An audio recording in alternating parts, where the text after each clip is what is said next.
మొదటి సంఘం మీద ఉన్న మహిమటండి, వారికి దేవదూతల ఆహారమైనటువంటి మన్నానిచ్చిందటండి. ఈ మహిమ, ఈ కొత్త నిబంధన మహిమ, ఈ కడవరి మందిరం మీద ఉన్న మహిమ ఏమిచ్చిందో తెలుసండి? జీవము కలిగిన యేసయ్యని మనకిచ్చేసింది. దేవునికి స్తోత్రం, హల్లెలూయా. మొదటి మందిరము మీద యేసయ్య లేడండి. మొదటి మందిరము మీద ఉన్నది మన్నా.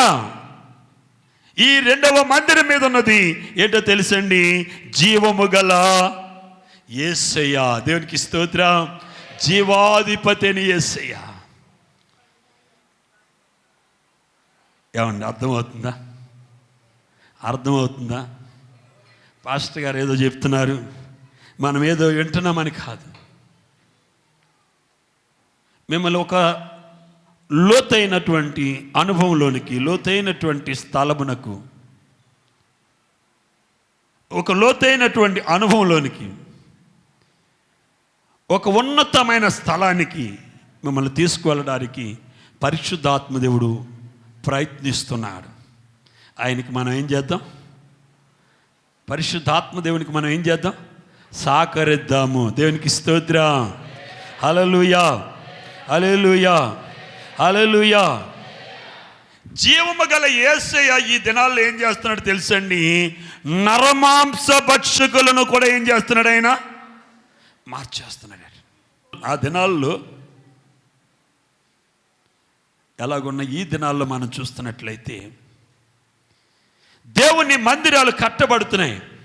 ఎలా కట్టబడుతున్నాయి అంటే, ఎక్కడో ఊరి బయట కాదు, ఎక్కడో ఒక పోరంబోకు స్థలములో కాదు, ఎక్కడో ఒక ఎస్సీ కాలనీలో కాదు, కానీ భూమి మీద ఉన్నతమైన స్థలములలో మందిరాలు కట్టబడుతున్నాయి. దేవునికి స్తోత్రం, హల్లెలూయా, హల్లెలూయా. ఈరోజు ఇంత చక్కటి మందిరాన్ని కట్టగలిగామంటే మేము ఒక అన్య కుటుంబం నుంచి వచ్చి, మా కుటుంబం ఒక అన్య కుటుంబం, ఒక విగ్రహారాధన కుటుంబం. మేము ఇలాగ మందిరం కడతాము, దేవుని పరిచర్య చేస్తామని ఏ రోజు అనుకోలేదు. ఇంతగా ప్రభులో వాడబడతాము, ప్రభు కొరకు ఇంతగా ప్రయాసపడతాము అని ఏ రోజు తలంచి ఇందులోకి వచ్చింది కాదు. దేవుని యొక్క అమూల్యమైన పిలుపు, దేవుని యొక్క స్పర్శ, దేవుని యొక్క స్వరము, దేవుని యొక్క ప్రత్యక్షత నడిపించింది. కనుక ఈరోజు ఇంత గొప్ప మందిరము కట్టగలిగామంటే, అలాగే ప్రతి చోట కూడా ఘనమైనటువంటి స్థలాలలో మందిరాలు కట్టబడుతున్నాయి అంటే దేవుని మహిమ ఆ దినాల కంటే ఈ దినాల్లో ఏం చేస్తుందని విస్తరిస్తుంది. దేవునికి స్తోత్రం. మీకు ఒక ఎగ్జాంపుల్ చెప్తా. భయంకరమైనటువంటి దేశాలు కొన్ని ఉన్నాయి. యేసు ప్రభు దేవుడు కాదని చెప్పే దేశాలు కొన్ని ఉన్నాయి. కొన్ని దేశాలు అసలు యేసు ప్రభువే లేడని చెప్పే దేశాలు, దేవుడే లేడని చెప్పే దేశాలు. అలాంటి దేశాలను ఏమంటారో తెలుసండి? కమ్యూనిస్ట్ దేశాలు అంట. వాళ్ళు ఏమని చెప్తారు? దేవుడు లేడు, దేవుడే లేడంటారు. అలాంటి ఒక ఇనప దేశం ఉందండి. ఆ దేశం పేరు ఒక ఇనప దేశం అండి. అక్కడ కమ్యూనిస్టు సిద్ధాంతాలు, కమ్యూనిస్టు పద్ధతులు ఎక్కువ. ఎవరు దేవుణ్ణి పూజించరు, దేవుణ్ణి ఆరాధించరు. అందుకే దానికి ఒక ఇనప దేశం అని పేరు. ఆ దేశము చాలా పెద్ద దేశము. ఆ దేశం ఏంటో తెలుసండి? రష్యా. ఏ దేశం అండి? చెప్పాలి గట్టిగా. ఏ దేశం? రష్యా దేశం అండి. అంతటి కమ్యూనిస్టు దేశములో కూడా, అటువంటి కమ్యూనిస్టు సిద్ధాంతాలు ఉన్న చోట కూడా దేవుని ఘనమైనటువంటి పరిచర్య కొనసాగింది. దేవుని స్తోత్రం, హల్లెలూయా. ఎందుకో తెలుసా? నీ దేవుడు జీవము గల దేవుడు. రష్యా పాపులేషన్లో 75% క్రైస్తవులండి. దేవునికి స్తోత్రం. గట్టిగా చెప్పండి, గట్టిగా దేవునికి స్తోత్రం చెప్పండి, గట్టిగా తప్పళ్ళు కొట్టి దేవునికి స్తోత్రం చెప్పండి. హల్లెలూయా, హల్లెలూయా, హల్లెలూయా. ప్రియమైనటువంటి వాళ్ళరా, నరమాంస భక్షకులను కూడా ఈ మహిమ ఏం చేస్తుంది తెలుసండి? నరమాంస భక్షకులను కూడా క్రీస్తులాగా మార్చేస్తుంది. దేవునికి స్తోత్రం. హల్లెలూయా, హల్లెలూయా. ఆనాటి మహిమ అటండి. ఈనాటి మహిమ మొదటి సంఘం మీద ఉన్న మహిమ. ఏ సంఘం? మొదటి సంఘం మీద ఉన్న మహిమ అటండి. ప్రజల్ని ఏం చేసిందట? భక్తులుగా. ప్రజలను ఎలా మార్చిందట? భక్తులుగా, నీతిమంతులుగా, పరిశుద్ధులుగా. ఆ మహిమ అటండి ప్రజలను మార్చిందటండి. అయితే ఈ మహిమ ఇక్కడ ఎవరు మాట్లాడుతున్నారు? యేసయ్య మాట్లాడుతున్నాడు. మనం ఓపెన్ చేసి కూర్చుంటే యేసయ్య ఎలా మాట్లాడతాడు? ఆయన ద్వారాలు తెరవాలంటే నీ ద్వారాలు ఏమవ్వాలి? నీ ద్వారాలు ఏమవ్వాలి? మూతపడాలి. దేవునికి స్తోత్రం కలుగును గాక. హల్లెలూయా, హల్లెలూయా. ఆనాటి మహిమటండి ప్రజలను భక్తులుగాను, నీతిమంతులుగాను, పరిశుద్ధులుగాను మార్చింది. కానీ ఈనాటి మహిమటండి, ఈ మహిమ ప్రజలను ఎలా మారుస్తుంది చెప్పండి? ఈ మహిమటండి ప్రజలను ఏకంగా యేసయ్యలాగే మార్చేస్తున్నట్ట. గట్టిగా తబలు కొట్టి దేవుని స్తుతిద్దాం. హల్లెలూయా. ఈ మహిమ నిన్ను నన్ను ఎలా మారుస్తుందండి? ఈ కడపటి మహిమ నిన్ను నన్ను ఎలా మారుస్తుంది? యేసయ్యలాగా మార్చేస్తుంది. దేవునికి స్తోత్రం కలుగును గాక. హల్లెలూయా, హల్లెలూయా. ఈ మహిమలో మనము యేసయ్యలాగా మారుదుము గాక. ఈ కడవరి మహిమలు మనం యేసయ్యలాగా మారుదుము గాక. నేను యేసయ్యలాగా మారుదును గాక. కొందరు దెప్తులో ఉన్నారు, కొందరు నిద్రపోతూ ఉన్నారు. వాక్యం ఏమని చెప్తుందంటే, మీరు శోధనలో ప్రవేశింపకుండా నిమిత్తము మెలుకోగలిగి ప్రార్థన చేయండి. దేవుని సన్నిధిలో మెలుకో చాలా అవసరము. మెలుకో కలిగి మనం ఏం చేయాలి? ప్రార్థన చేయాలి. ఆనాటి మహిమలోనటండి, ఆనాటి ప్రజలకు అటండి ఏ పోలిక వచ్చిందంటే తెలుసండి? దేవదూతల పోలిక వచ్చిందండి. ఆ ప్రజలకు ఏమొచ్చింది? ఆ మన్నా తిన్న ఆ ప్రజలకు, మేఘం కింద నడిచిన ఆ ప్రజలకు, అగ్ని కింద నడిచిన ఆ ప్రజలకు, అగ్నిని దింపిన వారికి, వర్షాన్ని ఆపిన వారికి ఆ మహిమ వారిని ఎలా మార్చిందటండి? దేవదూతల పోలికగా మార్చిందట. కానీ ఈ మహిమ మనకు ఏ పోలిక ఇస్తుందండి? యేసయ్య పోలిక. ఏ పోలికమ్మా?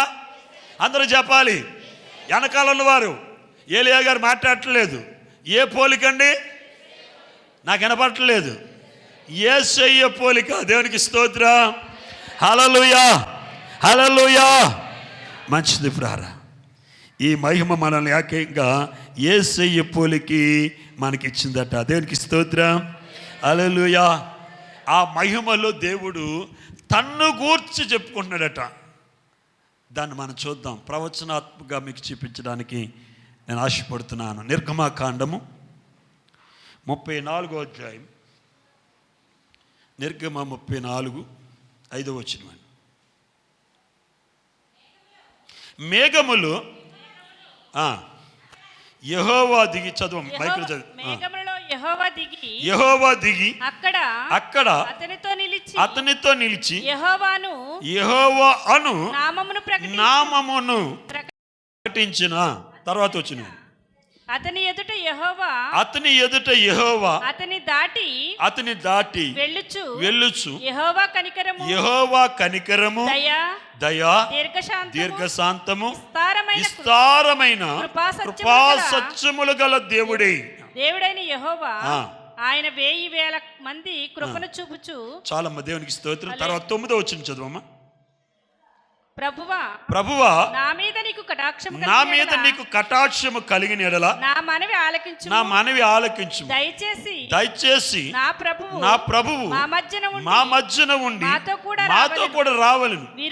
వీరు లోబడలోని ప్రజలు మా దోషమును పాపమును క్షమించి మమ్మును నీ స్వాస్థ్యముగా చేసుకొనుము. అందుకు ఆయన ఇదిగో నేను ఒక నిబంధన చేయుచున్నాను. భూమి మీద ఎక్కడైనను ఏ జనములోనైనను చేయబడని అద్భుతములు నీ ప్రజల ఎదుట చేసేదను. నీవు ఏ ప్రజల నడుమ నున్నావు ఆ ప్రజలందరూ యెహోవా కార్యములను చూసెదరు. నేను నీ ఎడల చేయబోవునది భయంకరము. దేవునికి స్తోత్రం. హల్లెలూయా, హల్లెలూయా. దేవుడి ఆ మహిమల్లో తన నామాన్ని ఏం చేస్తున్నాడండి? ప్రకటించుకుంటున్నాడు. ఆ నామం ఏంటండి? యెహోవా. ఆ నామము యెహోవా నామం.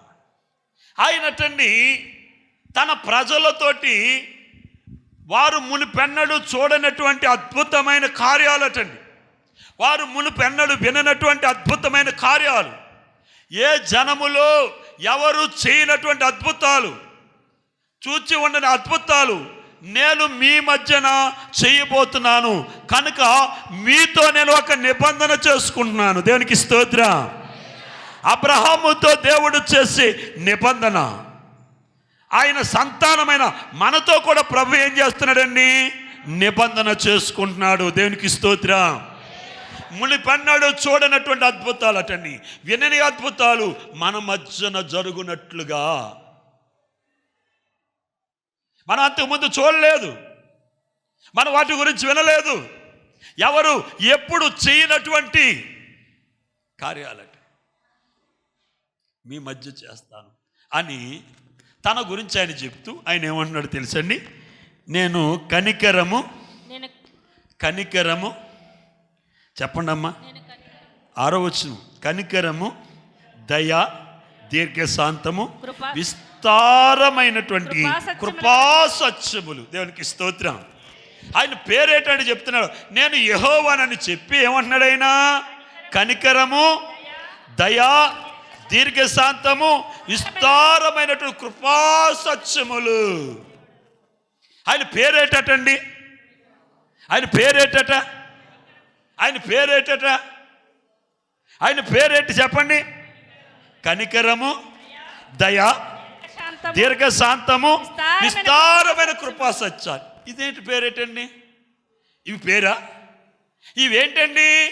ఆయన యొక్క స్వభావము, ఒక వ్యక్తి యొక్క స్వభావము. ఆయన తన స్వభావముని తనకు పేరుగా ధరించుకుని ఉన్నాడు. నమ్ముచున్న వారు గట్టిగా దేవునికి స్తోత్రం చెప్పండి.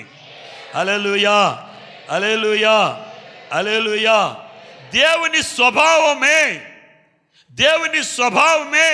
దేవుని పేరండి.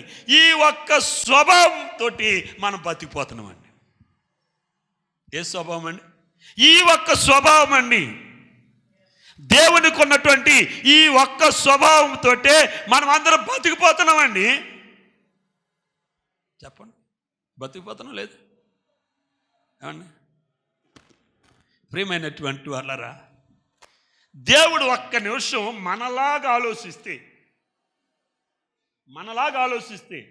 నిలబడగలుగుతాం ఆయన దగ్గర. ఏమండి? ఆయన రోషము గల దేవుడు, కోపము గల దేవుడు.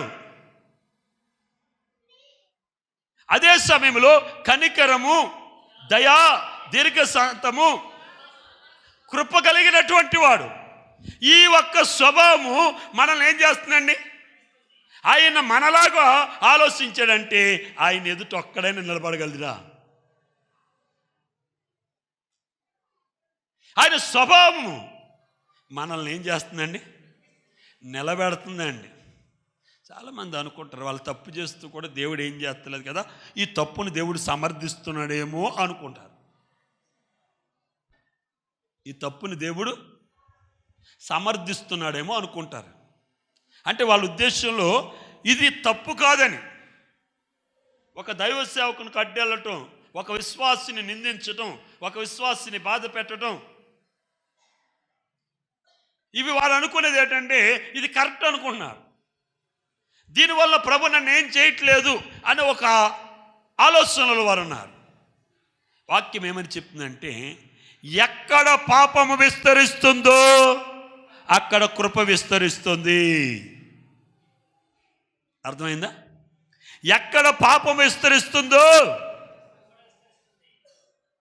అంటే దేవుడు పాపం చేయమని కాదు, నువ్వు పాపం చేయి కృప నీ మీద కప్పుతానని కాదు. పాపం వల్ల వచ్చేటువంటి జీతం ఏంటి? మరణం. ఒక వ్యక్తి పాపం చేస్తే వాడు దేవుని ఎదుట నిలబడలేడు. నువ్వు పాపం చేసి దేవుని ఎదుట నిలబడుతున్నావు. మందు తాగి నువ్వు దేవుని దగ్గర నిలబడుతున్నావు. వ్యభిచారం చేసి నువ్వు దేవుని దగ్గర నిలబడుతున్నావు. బూతులు తిట్టి నువ్వు దేవుని దగ్గర నిలబడుతున్నావు. మరి అటువంటిదప్పుడు దేవుడు ఏం చేయాలి? దాన్ని సహించుకోకుండా కోపం కలిగిన వాడైతే నిన్ను అక్కడికక్కడ ఆయన ఏం చేయాలి? శిక్షించాలి. కానీ దేవుని యొక్క ఉగ్రత నీ మీద పడుకోకుండా కృపతో ఆయన నిన్నేం చేస్తున్నాడండి? కప్పుతున్నాడు. మీకు అర్థమయ్యేటట్లు ఒక మాట చెప్తాను. ఒక తోట యజమాని తన తోటను పరీక్షించడానికి వచ్చాడు. ఎవరండి? తోట యజమాని తోటను పరీక్షించడానికి వచ్చాడు. ఆ తోటలో ఉన్నటువంటి ఒక చెట్టు, ఏ చెట్టు? ఏ చెట్టు అండి? ఏమండి కాయలు కాస్తలేదు? ఏ చెట్టు? గట్టిగా చెప్పండి అమ్మా. అందులో ఉన్న ఒక అంజూరపు చెట్టు అండి కాయట్లేదట. గత సంవత్సరం చూశాడు, అంతకుముందు సంవత్సరం చూశాడు, అది ఎప్పుడు కాపు కాయకుండా చూసి తోటమాలుతో అంటున్నాడట, దాన్ని నరికే అర్జెంటుగా. దాన్ని ఏమంటున్నాడు? నరికేమంటున్నాడు. అప్పుడు తోటమాలు అంటున్నాడు, ఈ సంవత్సరము కూడా ఉండనిమ్ము. కృప ఆ చెట్టుకి ఒక సంవత్సర కాలం ఇచ్చింది. దేవుని కృప నీకు ఒక రోజు ఇచ్చింది, ఒక నెల టైం ఇచ్చింది, ఒక సంవత్సరం టైం ఇచ్చింది. ఎందుకో తెలుసండి? నీలో ఉన్నటువంటి ఆ గొడ్డలి నీ వేరును నరక్కోకుండా నీలో ఉన్నటువంటి ఆ చెడు తీగలున్నాయి. తాగుబోతుడికి తాగుబోతు అనే చెడు తీగ, వ్యభిచారికి వ్యభిచారం అనే చెడు తీగ, బూతులు తిట్టేవాడికి బూతులు తిట్టే చెడు. ఇటువంటి ఏదైతే దేవునికి నీకు ఆటంకం నిలిచింది, ఏదైతే గొడ్డలను తీసుకొచ్చి నీ వేరు మీద ఉంచిందో, అట్టి పాపము నీలో లేకుండా దాన్ని నువ్వేం చేయాలి? నరికేసుకోవాలి.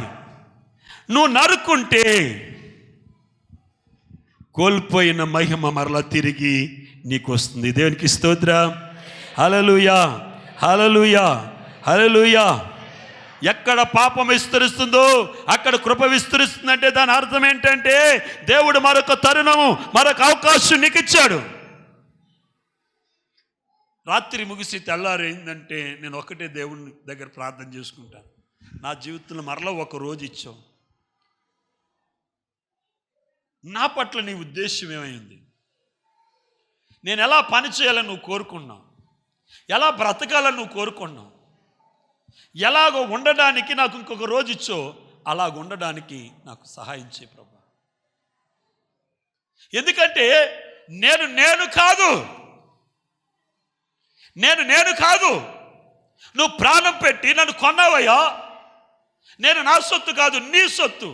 కనుక నేను నా కోసం కాదు, నీ కోసం నేను బ్రతకాలి. దేవుని కోసం నువ్వు బ్రతికితే దేవుడు నీ కోసం ఆలోచిస్తాడు. నువ్వు దేవుని కోసం బ్రతికితే దేవుడు నీ అవసరాలన్నీ తీరుస్తాడు. నువ్వు దేవుని కొరకు బ్రతికితే నీ బిడ్డలను నీవు ఎలా చూడాలండి? నీ పిల్లలను చూడాలంటే ఎలా చూడాలి? నీ కన్నులు కూడా పైన ఎత్తాలి. యాకోబు తన బిడ్డను ఎలా చూస్తున్నాడండి? యాకోబు తన బిడ్డను ఎలా చూస్తున్నాడు? కన్నులు పైకెత్తి చూశాడు. దేనికి స్తోత్రం. హల్లెలూయా, హల్లెలూయా. గట్టిగా చెప్తామా? హల్లెలూయా, హల్లెలూయా. దేవుడు అంటున్నాడు, నీ దినములలో కానీ, నీ ముందటి దినములలో కానీ మరి ఇటువంటి కార్యాలు మీరు ఎప్పుడైనా చూసి ఉన్నారా అని దేవుడు అడుగుతున్నాడండి. దేవుణ్ణి ప్రశ్నించమంటున్నాడు. చూద్దాం. ద్వితీయోపదేశ కాండము 4వ అధ్యాయం 32వ వచనం. దేవుడు భూమి మీద, ద్వితీయోపదేశ కాండము 4వ అధ్యాయము 32వ వాక్యము, దేవుడు భూమి మీద నరుని సృజించిన దినము మొదలుకొని నీకంటే ముందుగా నుండిన మునుపటి దినములలో ఆకాశం యొక్క ఈ దిక్కు నుండి ఆకాశం యొక్క ఆ దిక్కు వరకు ఇట్టి గొప్ప కార్యము జరిగేనా, దీని వంటి వార్త వినబడినా నీవు అడుగు. నీ దేవుని స్వరము అగ్ని మధ్యలో నుండి మాట్లాడుట వినినట్లు మరి ఏ జనమైనా విని బ్రతికేనా. దేవునికి స్తోత్రం. హల్లెలూయా, హల్లెలూయా. ఇలాంటి కార్యము, ఇలాంటి మహిమ, మరి ఇలాంటి ఒక వార్త ఎప్పుడైనా వినబడిందా? నీ దేవుడు ఏ దేవుడు అండి? ఏ దేవుడు? కనబడి మాట్లాడే దేవుడు, నీ భుజం మీద చెయ్యి వేసి నడిపించే దేవుడు, నిన్ను త్రాకే దేవుడు అండి ఆయన. ఈ సృష్టిలో ఇటువంటి మహిమ, ఇటువంటి దేవుడు ఒక్కడైనా ఉన్నాడా? ఎన్నో నామాలున్నాయి, ఎన్నో పేర్లున్నాయి. నీ దేవుని వంటి దేవుడు అనగా మాట్లాడే దేవుడు, కనపడే దేవుడు, నడిపించే దేవుడు, ఆదుకునే దేవుడు, ఆదరించే దేవుడు, బలపరిచే దేవుడు, శక్తినిచ్చే దేవుడు ఏ ఒక్కడైనా ఈ సృష్టిలో ఉన్నాడా? ఉన్నాడమ్మా? ఉన్నాడా? ఏమండి, మీరు అడగండి, ఎవరినైనా మీరు అడగండి, లోకంలో ఉన్న వారిని అడగండి, మీ దేవుడు మాట్లాడతాడా, మీ దేవుడు కనపడతాడా అని. కానీ నా దేవుడు కనపడే దేవుడు, మాట్లాడే దేవుడు అండి. సృష్టి ప్రారంభము నుండి నేటి వరకు ఇటువంటి ఒక్క దేవుడు కూడా లేడు. ఆయనే. దేవునికి స్తోత్రం. హల్లెలూయా. సృష్టి ఆరంభము నుండి మనం ఆలోచన చేసినట్లయితే, సృష్టి ఆరంభము నుండి అనగా సృష్టి ప్రారంభము నుండి ఈ రోజు వరకు మనము 3 భాగాలుగా చేయొచ్చండి. సృష్టి ఆరంభము నుండి ఈనాటి వరకు మనము 3 భాగాలుగా చేయొచ్చు. మొదటి భాగము, దేవుడు తన ప్రజలతోటి ఉరుము ధ్వనులతోటి మేఘములను చీల్చుకొని ఆశ్చర్యకరమైన శబ్దముతో తన ప్రజలతో మాట్లాడటం అండి. పూర్వకాలమందు దేవుడు ఉరుము ధ్వనులతో తన ప్రజలతో ఏం చేసేవాడండి? చెప్పండి గట్టిగా. ఆశ్చర్యకరమైన శబ్దము. ఆ కరువేలు పర్వత మరి ఏలియాను మనం చూసినట్లయితే, ఆ కరువేలు పర్వతం మీద గొప్ప శబ్దం వచ్చింది, ఉరుము ధ్వని వచ్చింది. ఆ ధ్వని ఆగిపోయిన తర్వాత నిర్మలమైన స్వరం అండి. అంటే మొదటిది దేవుడు తన ప్రజలతోటి ఉరుము ధ్వనితోటి ఆశ్చర్యకరమైన శబ్దంతో మాట్లాడటం. రెండవ భాగము, రెండవ కాలము, దేవుడే స్వయముగా దిగివచ్చి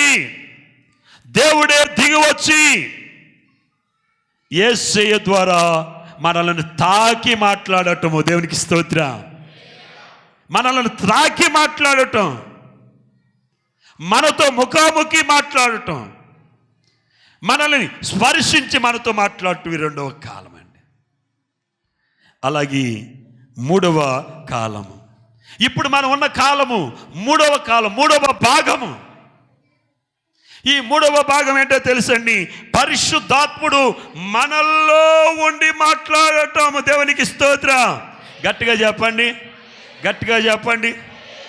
మునుపటి మందిరం మీద ఉన్న మహిమ కంటే ఈ కడపటి మందిరముల మీద ఉన్న మహిమ ఎందుకు గొప్పదో మీకు అర్థమవుతుందా?